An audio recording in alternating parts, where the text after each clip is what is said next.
하나님이 세우시는 가정이라 그랬습니다. 하나님이 세우시는 가정.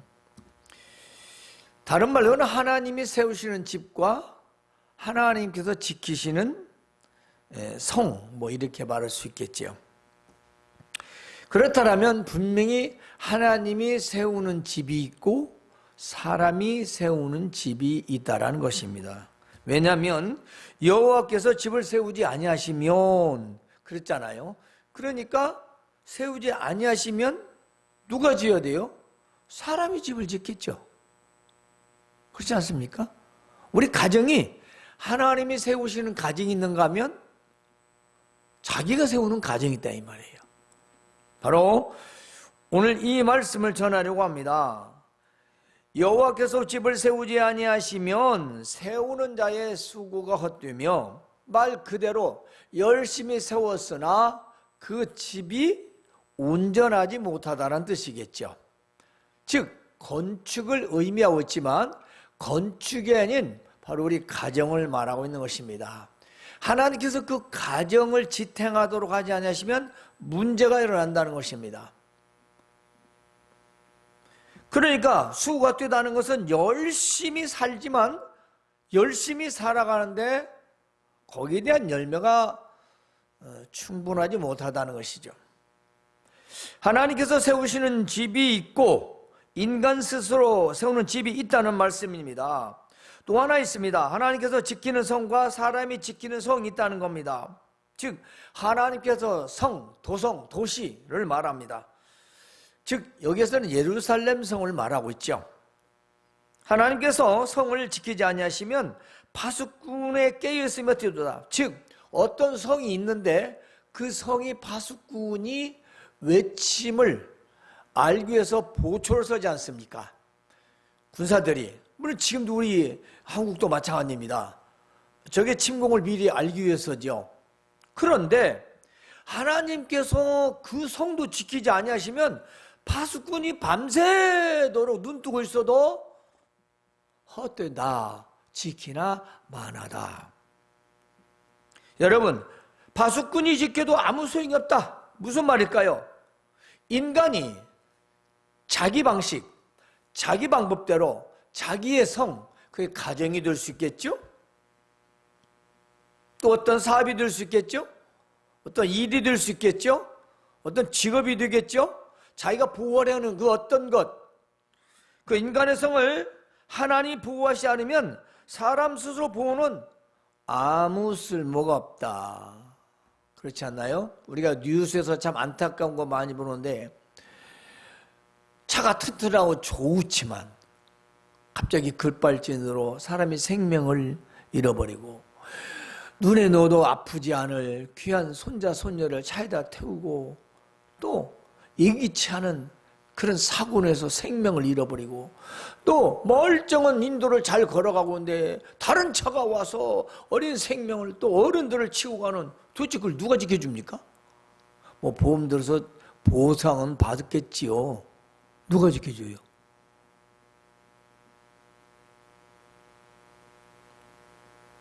우리나라 군대가 있으니까 이 나라 지켜주는 거죠? 우리 집에 군복무원은 장교육 가는데 군인들 나라 안 지킨다고 하더라고요. 농담이겠지만 아니 군인이 나라 지켜줘요? 그렇습니까? 우리 그렇게 믿어요? 그들이 애쓰니까 그들을 위해서 안전을 위해서 기도하는 거지 하나님께서 안 지켜주시면 아무 쓸모가 없다는 것입니다. 유교사변이 왜 일어나는 거예요?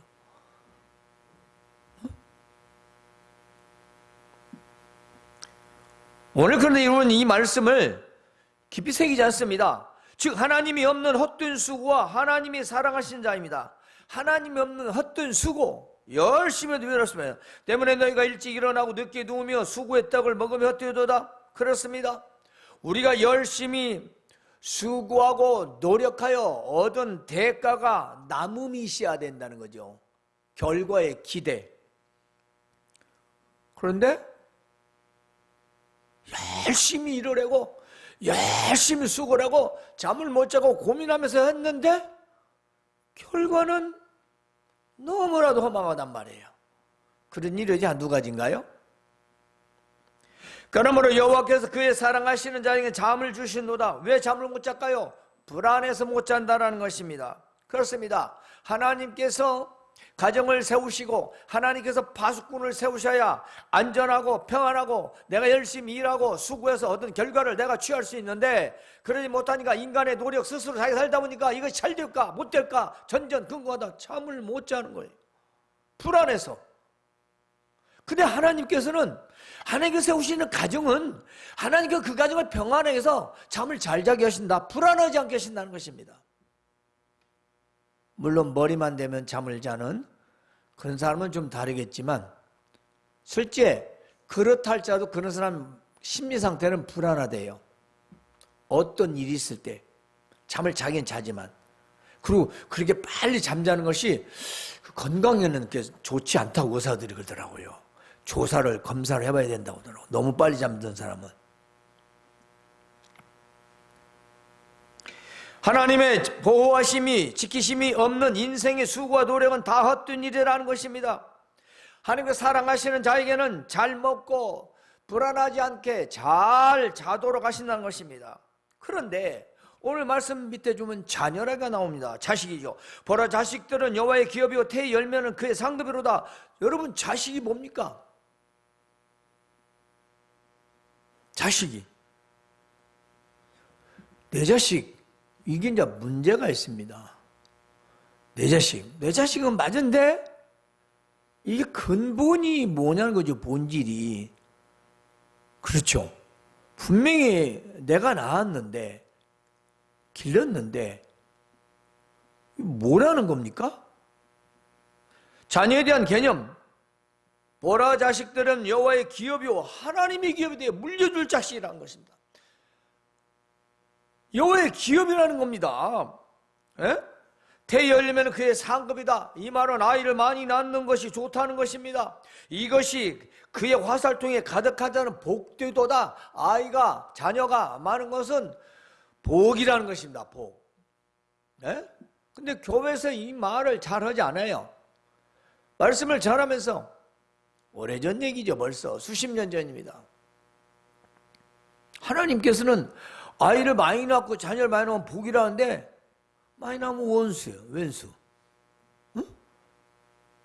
하나도 많다, 둘도 많다 하던 시대가 과거에 있었습니다. 그것이 바로 오늘에 이르는 것입니다. 이제는 우리 인구 절망입니다. 그냥 나 편하게 살다 죽으면 그만이다라는 생각이 반절이 넘습니다.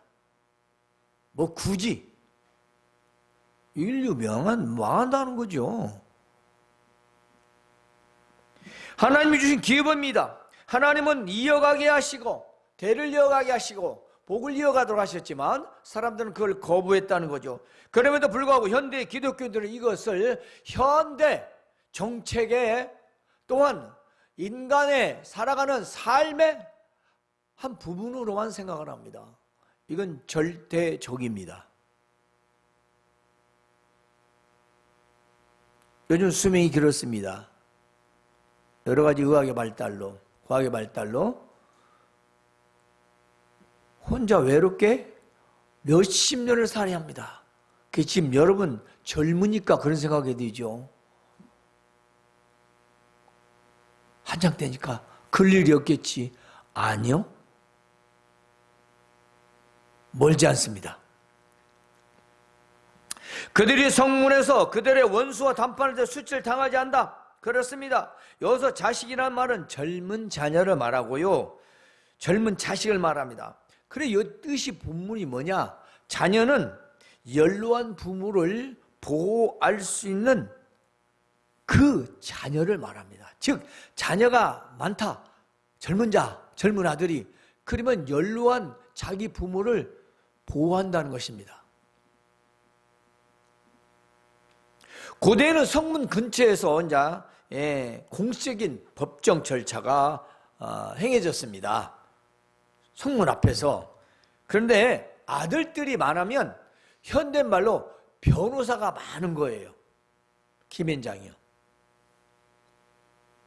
변호사가 많은 거, 유명한 변호사. 왜냐? 아들이 많은 변호사가 많으니까 변호를 막 이 아들 저 아들이 와서 계속 변호를 하니까 부모가 보호를 받는 거죠. 근데 아들이 없어요.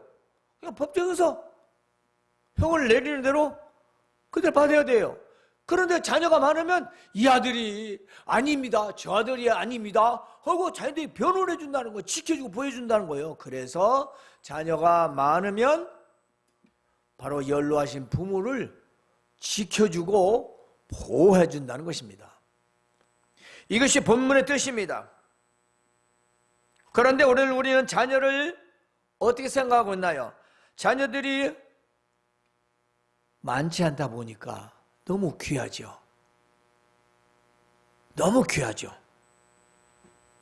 그런데 자녀를 편애하지 말아야 할 것이 있습니다. 이 왜 편애하냐면 하나님을 사랑하지 않으면 편애를 해요. 또 반대로 무관심합니다. 그건 자녀를 사랑하지 않는 거죠. 사랑하지 않는 거예요. 근데 그 자녀가 누구요? 하나님이 준 자식, 태의 기업, 태의 열매, 여호와의 기업, 하나님이 준 자식을 내가 무관심한 거예요. 근데 하나님 주신 자식을 내가 내 것으로 또 너무 편애하는 거예요. 그러니까 문제가 벌어집니다. 자, 성경에서 봅시다. 자, 이삭과 리브가는 부부죠. 그래서 아들을 낳는데 쌍둥이를 낳습니다. 바로 에서와 야곱이죠. 그런데 어떻게 되었습니까? 성경에 보면 이삭은 사냥을 좋아하는 에서를 사랑했습니다. 고기 갖다 주니까. 리브가는 야곱이 조용한 성격이라고 했어요. 그래가지고 작은 아들을 사랑했어요. 이게 이제 원이 된 겁니다.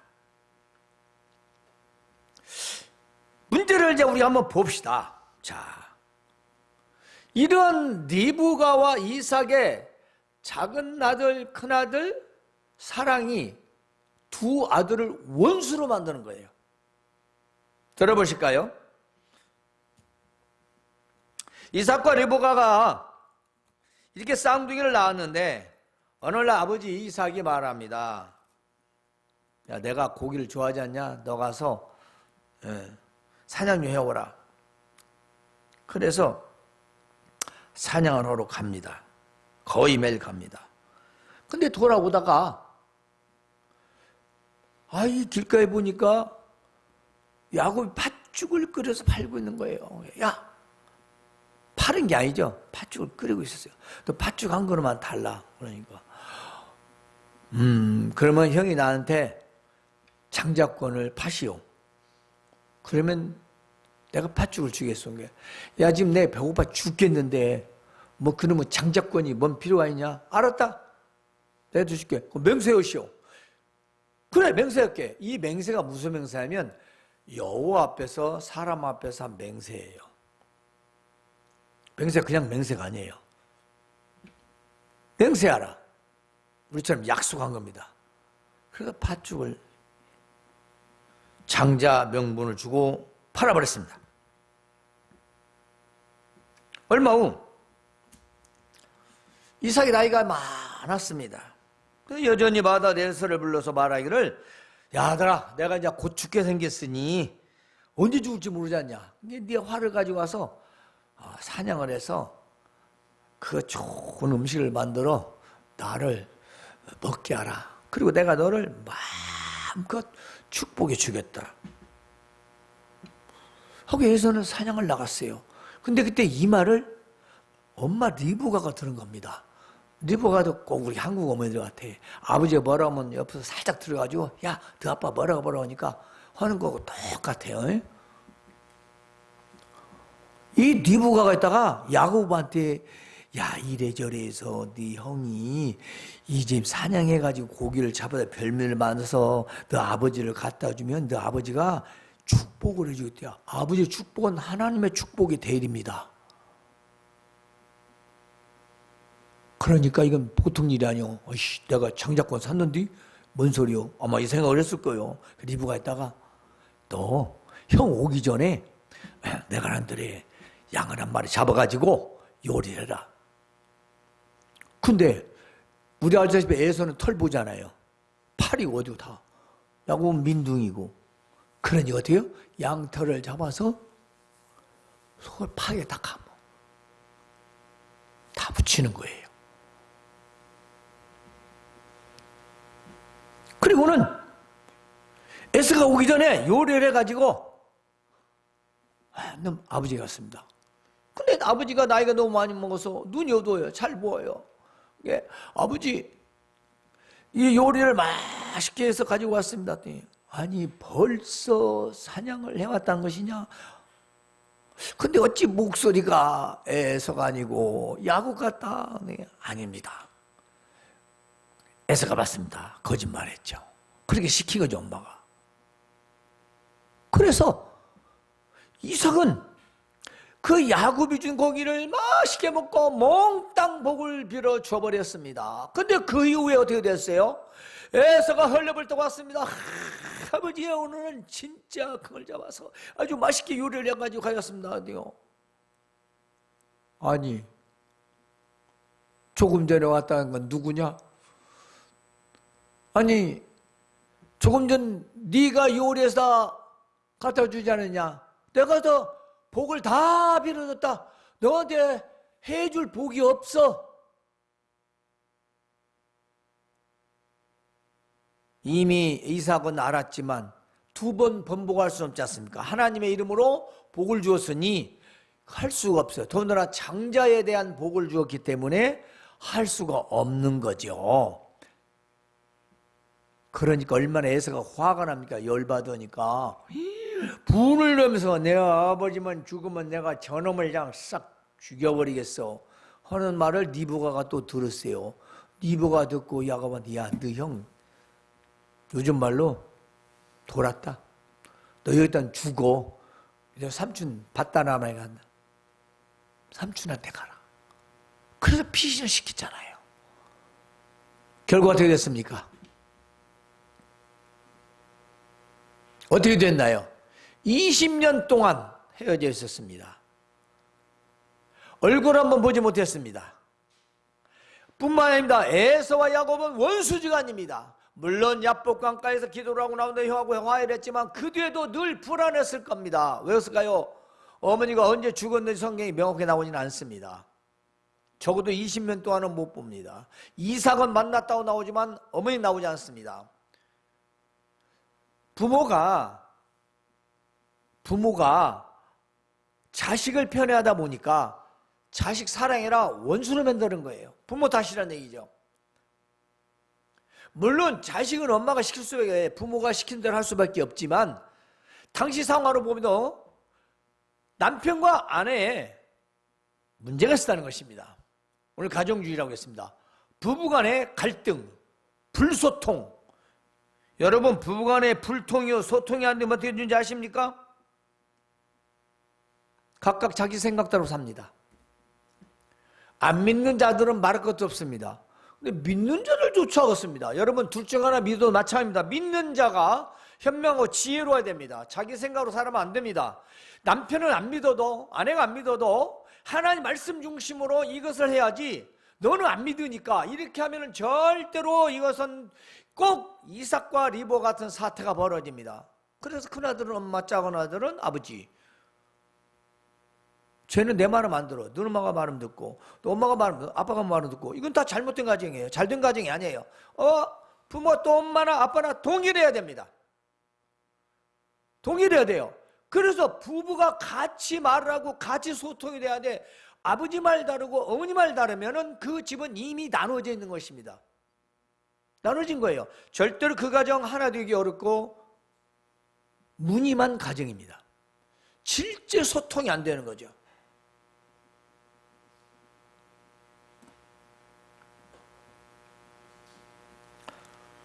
또 한 가정이 있죠. 부모가 열심히 가르쳤습니다. 잘 가르쳤습니다. 그럼에도 불구하고 불순종하여 죽임을 당한 아들들이 있습니다.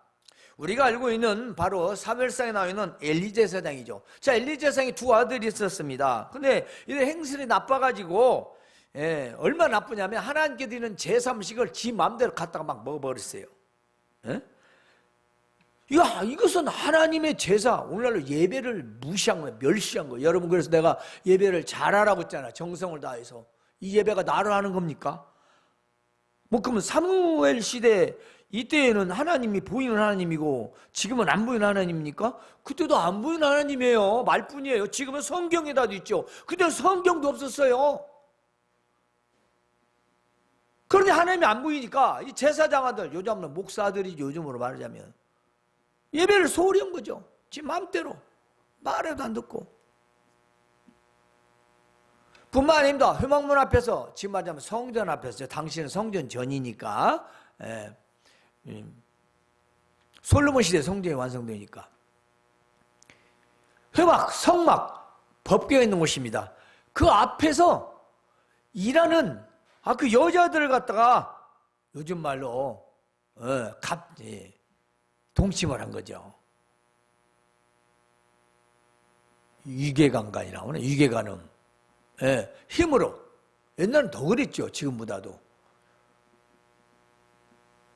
자, 이렇게 이들의 악행이 얼마나 심했는지 백성들에게 다 알려졌습니다. 이에 엘리가 두 아들에게 말합니다. 야, 아들들아, 내 아들들아, 잘 들으세요. 여러분들도. 사람이 사람에게 범죄하면 하나님이 심판하시려니와 만일 사람이 여호와께 범죄하면 누가 그를 위하여 간구하겠느냐? 못 알아들으시겠어요? 사람이 사람에 범죄하면 하나님께 기도해서 용서도 비는데 사람이 하나님께 범죄를 하면 도대체 누구한테 용서해달라고 빌어야 되냐? 하지 마라. 만류했어요. 그러나 두 아들은 그 자기 아버지의 말을 듣지 아니었다라고 기록하고 있습니다. 어떻게 했습니까? 하나님께 그들을 죽이기로 하셨다고 했습니다. 결국 죽었죠. 두 아들 모두. 오늘날 믿는 부모의 자녀들이 마음에 새겨야 할 말씀입니다. 내가 믿는다 하면 그 자녀들을 말하는 거죠. 내 아들은 안 믿으니까 내 자녀는 안 믿는, 아니요. 그러면 더 문제죠. 지옥 가니까. 더 문제입니다. 우리가 믿는 자들이, 믿는 자가 부모인데 그 부모가 교육했음에도 불구하고 듣지 않는다면 엄청난 후폭풍이 있다는 것입니다. 여러분, 사형이 집행하지 않는다고 사형법이 폐지된 건 아니잖아요. 왜 그걸 모르세요? 하나님이 즉각적 심판하지 않는다고 하나님이 없으십니까? 성경이 있잖아요. 성경 뭐 필요 없습니까? 왜 하나님께서 유예를 두시고 심판하지 않으시는가를 저는 수도 없이 말했습니다. 지금 불벼락 맞지 않고 천지지변 안 내서 안 죽는다고, 벌 받지 않아서 죽지 않는다고, 죄지도 괜찮다고, 그게 지금 말이 됩니까? 사형은 어느 때나 할 수 있어요. 대한민국 아직 없으신 거 아니에요. 집행만 안 하지. 하나님께서 벌 안 주신다고 괜찮은 거예요?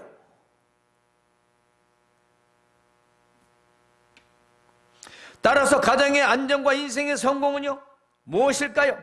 우리 인간 자신 스스로 노력이 아니라는 것입니다. 하나님께 달렸다는 것입니다. 우리 가정의 안전, 그렇습니다. 우리 가정의 안전, 그 다음에 인생의 성공, 하나님께 달렸다는 겁니다. 이 집이라고 하는 것, 성이라고 하는 것은 우리 인간이 살아가는 모든 것을 줄여서 함량해서 함축해서 한 말이에요. 즉, 성은 한 가정도 될 수 있고요, 도성이 될 수 있고요, 한 국가가 될 수 있는 것입니다. 집도 마찬가지입니다. 가정, 사무실, 사업이 될 수 있는 것이고요, 우리 좁게는 자녀들이 나오기 때문에 가정인 것입니다. 그러나 현대시대에 얼마나 많은 사람들이 스스로 자신의 가정을 세웠다고 하며 스스로 가정을 지키겠다고 하며 자기 스스로 성공하겠다는지 모릅니다. 세우는 자가 집을 세우고, 그렇습니다. 파수꾼이 성읍을 지켜야 하는 것은 사실입니다. 그렇습니다. 집을 건축자가 지어야지 하나님이 짓습니까? 가정도 부부가 만나서 가정을 이루죠. 그런데 누가 그렇게 합니까? 하나님께서 그렇게 허락하셨다는 것입니다. 안 그런가요? 이미 창세기에서. 근데 그걸 부인해요. 그건 그거고 나는 나고.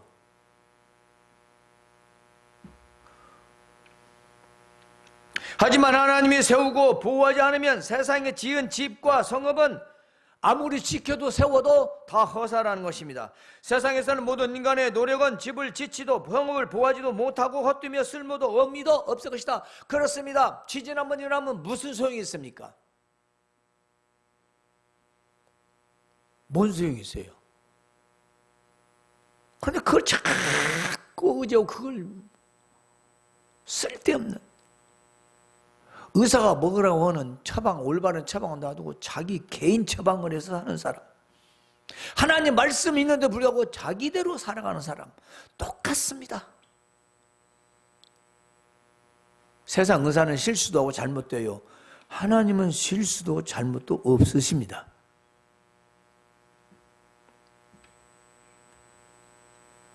집을 세우려는 노력은 여기서 단순히 건설에 대해서뿐만 아니요, 즉 건축에 대해서뿐만 아니라 가족, 특히 우리 자녀들에 대해서 말하고 있는 것입니다.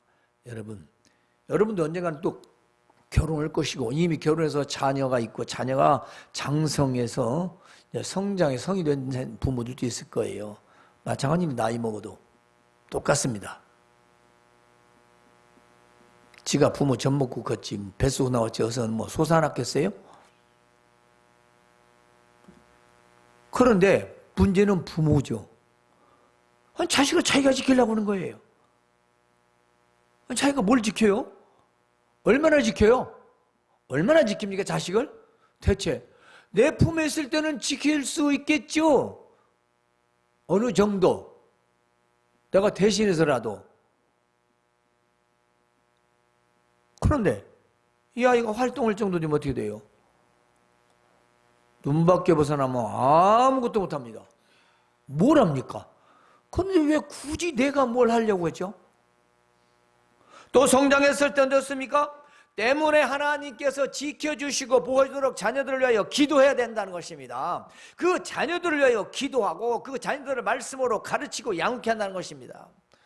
물론 엘리 제사장 아들처럼 안 듣는 놈들도 있긴 하지만 그건 어떻게 하겠습니까? 안 듣는데 가르쳐야 된다는 것이죠. 그래서 우리는 하나님께 세우시는 가정을 봅시다. 누가 가정을 세우시는가를 알고 인정하고 믿는 자입니다. 자, 하나님께 세우신 가정이라는 것은 내 가정을 누가 세워줬지? 라고 아는 거죠. 아, 하나님이 세우셨지? 라고 인정하고 믿는 자예요.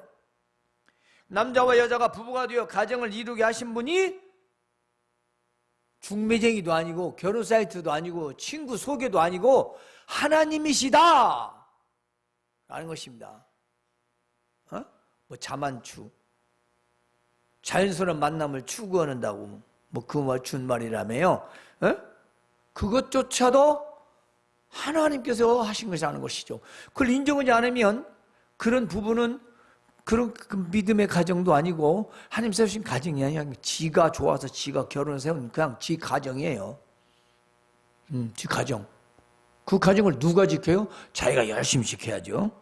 총을 들고 지키든 돈으로 지키든 하여튼 열심히 지키지만 성경에서는 헛되다. 헛되다. 쓸모가 없다.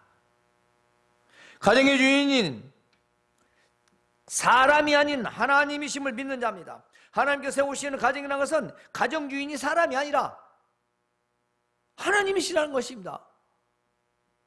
여기에는 큰 뜻이 있어요. 모든 가정의 일들을 사람이 마음대로 결정해서 한다는 은, 가장 큰 의미죠.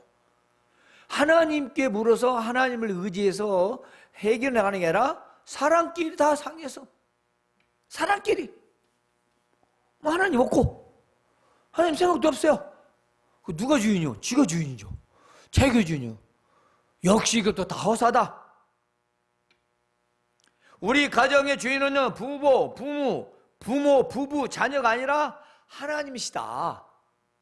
물론 외적으로 눈에 보일 때는 사람이 주인이죠. 그렇죠? 월세 살든 전세를 살든 자기 집이든 자기 앞에 등기가 있으니까 하지만 그 등기 낸 것보다 그 땅이 누구 거예요? 원래 누구 겁니까? 아니면 죽어서 뭐 가져갈 수 있어요? 지 것도 아니에요. 남의 것이요. 건물? 허물어지면 그만이에요.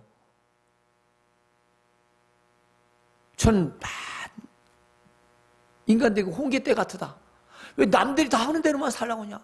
애 교육도, 부모 공경도 다 요즘이 어쩌다는 것입니까? 요즘이 어쩌다는 거예요. 요즘이 밥 먹여줍니까? 요즘이 천국입니까? 요즘이 성경입니까? 요즘이 하나님 말씀입니까? 이건 세태예요. 근데 세태를 따라가면서 시방, 요즘, 지금은, 현대는 뭘 따라가는 거예요? 여러분, 가정이 그렇게 세상을 따라가면요, 돈을 벌면서도 날마다 허덕입니다. 왜냐? 남 따라가야 살아야 되니까. 그건 하나님이 세우시는 가정이 아니고요, 사람이 세우는 가정입니다. 그래서 하나님께 세우시는 가정을 보면요, 하나님께서 지키시고 보호하십니다. 그렇습니다. 하나님의 지심과 보호심이 있대요. 나의 수고와 노력이 헛되지 않게 하십니다. 여러분 열심히 노력했는데 그것이 헛되어 보세요. 소득이 없어 보세요. 무슨 소용이겠습니까? 물론 뭐 경험 얻는다고 하지요. 뭐 세상적으로 그럴 수는 있겠지요. 또 하나님께 세우시는 가정은 잘 먹고 불안하지 않은 잠을 자게 하십니다. 내일, 모레 이런 염려들로 잘 될까 안 될까, 이것 때문에 불안해서 잠을 자지 않도록 하시는 것이에요. 또 전쟁이 일어날까. 또 자녀들은 많은 것이 복이다 하는 것입니다. 또 자녀들이 많으면 연로한 부모를 지키고 보호하게 된다는 것입니다. 여기서는 자녀를 낳으라는 거죠. 그게 너한테 복이다 그 말입니다. 너한테 복. 세상 사람들이 그것은 아니어도 성경은 그래요. 왜 하나님 말씀은 안 듣고 서양 사람 말 듣습니까? 요즘 누가 그렇게 합니까? 지금 어떤 세상 사는 거는 몰라도 성경 속의 사람은 아니요, 믿음의 사람은 아니에요. 우리가 세상을 직시하고 분별해야지, 그걸 막 쫓아내 좋지도 않은 것을 세상이 그렇다고 따라가면 안 되는 거죠. 부모, 가정, 자녀, 교육 다 마찬가지입니다. 하나님이 살아계시지 않으면 굳이 저도 이렇게 강조할 필요가 없겠죠. 그러나 하나님은 살아계시지 않습니까? 지금 즉각적으로 심판이 나타나지 않는다고 해서, 나에게 당하지 않는다고 해서 하나님이 안 계시는 것도 아니고 하나님 말씀이 없는 것도 아니잖아요. 그리고 안 하겠다라고 하신 것도 아니고 유예를 둔 거죠. 언제까지는 몰라요.